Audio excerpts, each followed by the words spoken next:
aloha.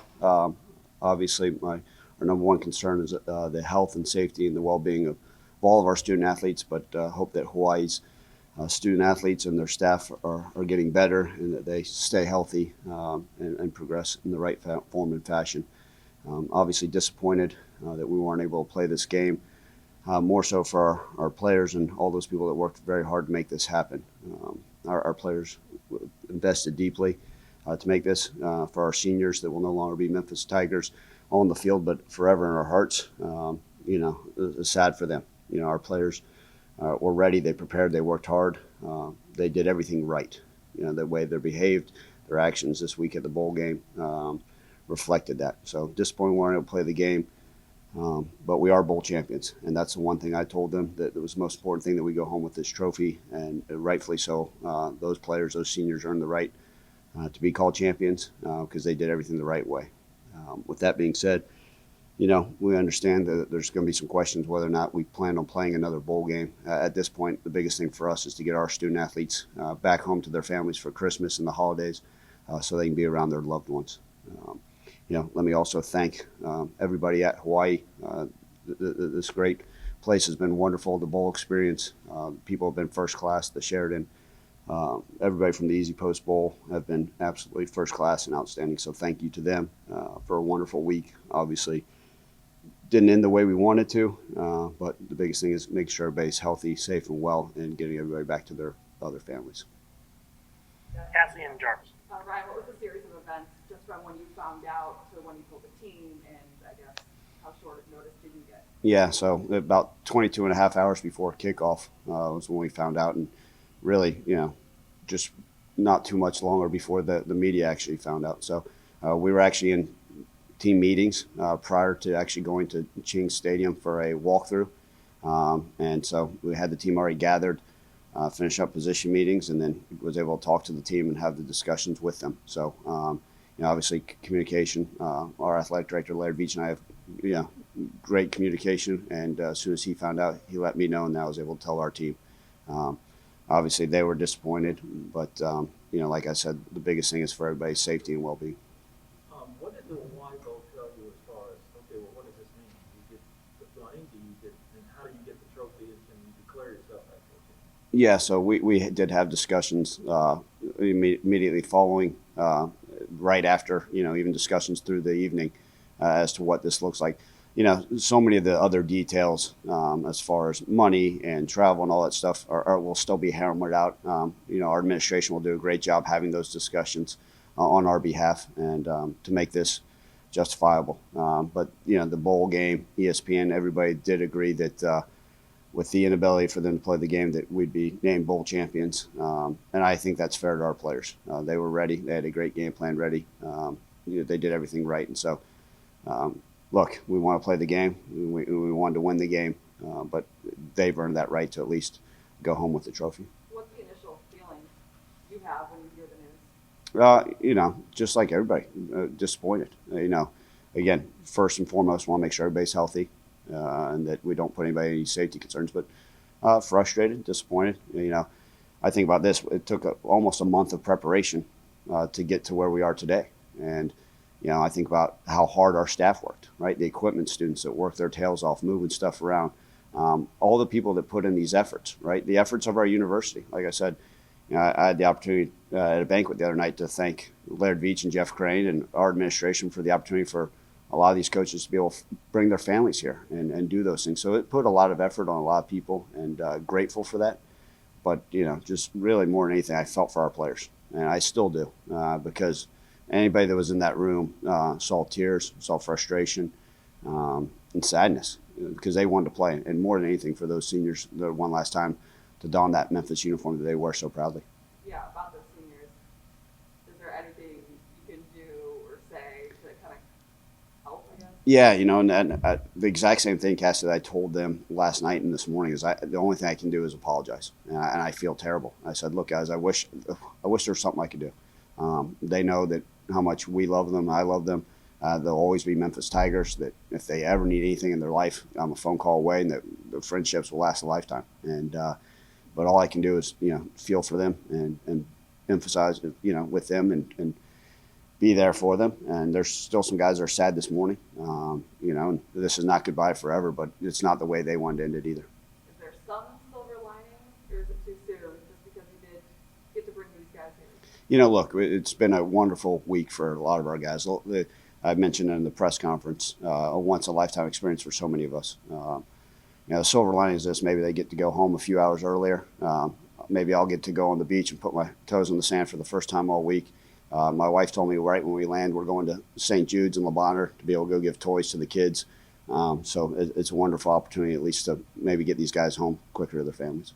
You kind of looked at opening and said the main priority is to get the players back home for Christmas with their families. If this was happen to another bowl and someone would reach out to Memphis, how would that work? What would you consider? Well, I think part of it, like I said, the biggest thing is getting back, right? There's so many logistical things. I think it's a little bit different if we were on the mainland, Jarvis, and easier to move things around. But, we talk about the time difference, the travel, the logistics. We have some of the players that have signed waivers that are going to stay here for a few days extra. And so guys go in separate ways. So it's not just as easy as, hey, click a button, let's get on the bus and drive over somewhere. So there's a lot of those things right now. Like I said, we just want to get back to home base and figure things out. But as of right now, we don't plan on playing a bowl game. As for you personally, you said the players are disappointed, rightfully so. You were looking for that seventh win to get over the 500 mark. How do you feel about it? Yeah, I mean, frankly, I'm not happy, and it's frustrating because anybody knows the competitive nature of me and our staff is. And the amount of work we put in, we talk 100+ hour work weeks to get to a point where you can go out and compete at a high level and try to win a football game. And it's not about my record or our team's record. It's about wanting to hoist the trophy the right way. And look, this thing will look beautiful in our beautiful facility. But at the end of the day, you want to play the game. And so, look, we'll be planning playing more bowl games. We want to compete for championships next year. But I'm frustrated, but I'll get over it. And again, my biggest concern is with our current players. Evan and then Frank. Ryan, just out of curiosity, so yesterday when there was a report that came out that Hawaii had 20 players that test positive, how aware of you guys were of that specific report? And did that kind of, creep into your mind that, hey, there's a chance this thing might not happen? Well, I go back and you always hope that you have the ability to play, but we've seen things right from last year. These last 2 years, there's been a lot of ups and downs. I'll remind everybody, we played Tulane with around 64 players last year. And so, again, it's up to each team's discretion where they feel they can field the team safely and comfortably. And there's always outside distractions, right? I look out my window today and there'll be distractions, whether it's, the ocean, the wonderful things that Hawaii has to offer, or, the ability of a team having some COVID issues. So those are just part of it. Evan, I think we're going to continue to see down the line as teams continue to do things. I mean, we had to have, for our scout team offensive line, we had to use 2 defensive linemen because we're down on players as well. The transfer portal is going to continue to create this thing, opt-outs. We're seeing teams that don't necessarily have enough players. Obviously, COVID can have a major issue on it as well. So it's always a concern. I guarantee you next year there's going to be a team that won't be able to field a bowl game with COVID not being an issue just because they have too many transfers. But this specifically, did that change you guys' preparation at all? Because, obviously you're still doing the same thing, but in the back of our mind, you're knowing, hey, there's a chance Hawaii may not have enough players. No, it didn't change our preparation one bit.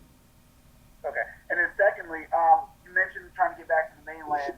Does that mean you guys, you mentioned to us yesterday you guys are leaving in the evening. Does that mean you guys are trying to get out a little bit earlier now? Has that been arranged yet? Yeah, look, we're on a charter flight with obviously a lot of logistics that have to come not only from here, right, getting that many people to travel across the Pacific. That's not an easy task. And then obviously the people of Memphis are helping us out when we land on Christmas.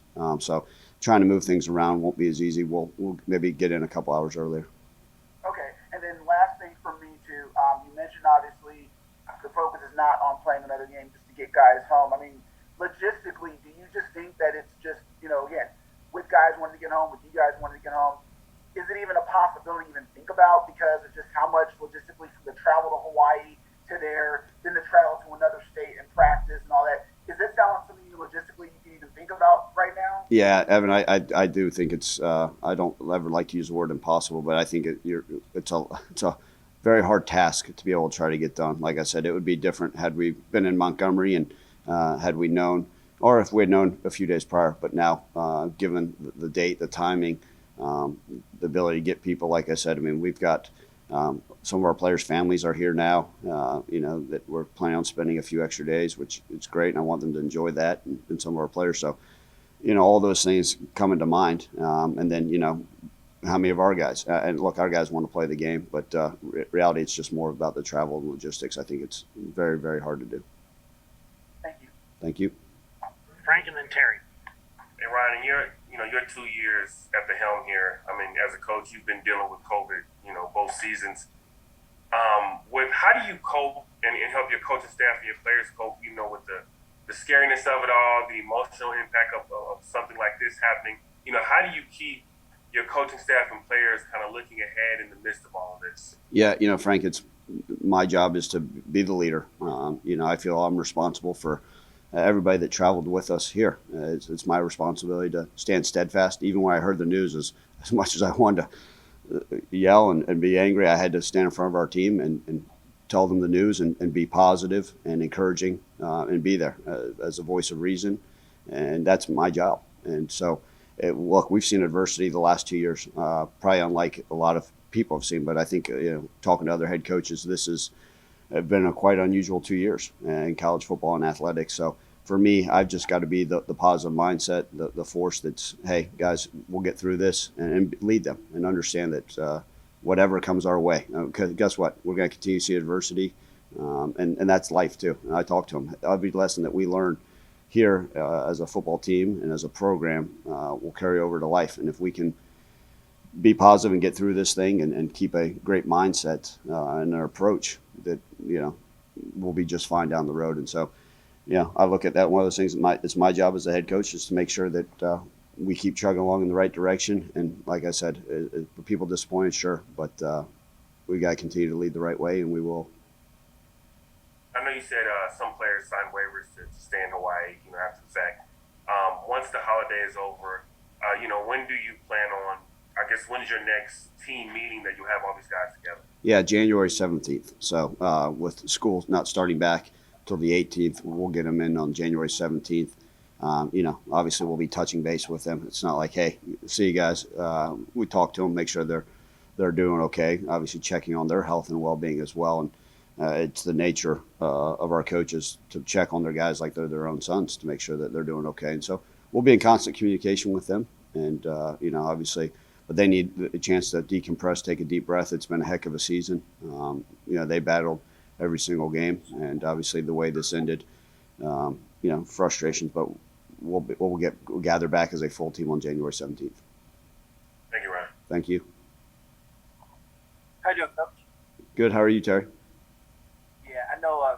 Even though, assuming that this is the last game, what is your schedule for the next several weeks? Because I know you got to hire DC, do exit interview for the guys that are not coming back. So, what is your schedule for the next several weeks? I know since even though you're in Hawaii, you're not on vacation. You guys got to take some vacation. So, what's your schedule for the next several weeks? Yeah. As you guys well know, I've already got film downloaded on my iPad to watch on the way home, like the weirdo that I am. But yeah, no, we got to figure out who our defense coordinator will be. And I've talked to our staff, met with them already. I actually was fortunate to do the majority of our player exit interviews leading up to this. I think that's important to have those conversations with our guys and let them know. I try to be as truthful and straightforward with our guys and have those good conversations with our current players.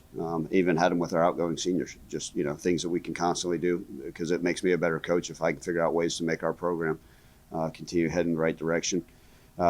Take a deep breath. Got to recruit every single day. As we know, there's no days off in recruiting. So I'll probably head out to the beach here in a few minutes, take some pictures, send to recruits, and that's an easy sell from there. I'll just tell them that it's my backyard in Memphis, and then look, we'll be back at it. As you guys know, the January 14th opens back up for recruiting, so we'll have some official visits, making sure our guys are in line, putting together workout plans. We're constantly upgrading our facilities back at Memphis, so a lot of things, moving parts, but you guys know the train keeps going. And Kathy and Joe. Jarvis, anything else? Final thing to wrap it up, as far as the whole year is concerned, and how it's gone, you had the ups and the downs, started hot, had the turnover problem, injuries in the middle, got the last one to get here. Like, how would you rate this season? Yeah, frankly, I'm disappointed with this season. You know, our minimum expectations to go to bowl games. I'm not pleased. We did a lot of great things, right? We go back and talk about the win versus Mississippi State, and beating a ranked SMU opponent, and then finishing off the win versus Tulane to get to here. But reality, I want to be able to compete for championships every single year, and I've got to do a better job. It's my responsibility as a head coach to put us in better positions to win football games. Sure, injuries, turnovers are all part of it. I do think you look at some of the fruits of our labor, right? We had the highest rated recruiting class in program history last year, and I think we got to see a lot of those guys on the field, right, to play 28 freshmen and redshirt freshmen. I don't think anybody looks at our program and says, man, they don't have anybody in the cupboards, right? I think we got a lot of guys are going to be growing up and ready to play better football for years to come. And so the future is very bright. I'm excited about it, right? Not only that, the young men we signed in our signing class, we have some seniors I know will be coming back, which I'm excited about, that want to continue to pour into this program. They've done so much already. But all in all, we've got to do a better job, and it starts with me. And look, today starts the 2022 football season in my mind, and right when we land, I got to go hard at work to make sure that we're putting ourselves in the right position to have better success next year. All right, last one for Ed. Brian, I recall you told us on media day that you weren't worried about predictions or anything like that. You said let's talk about it in January and see where we end up.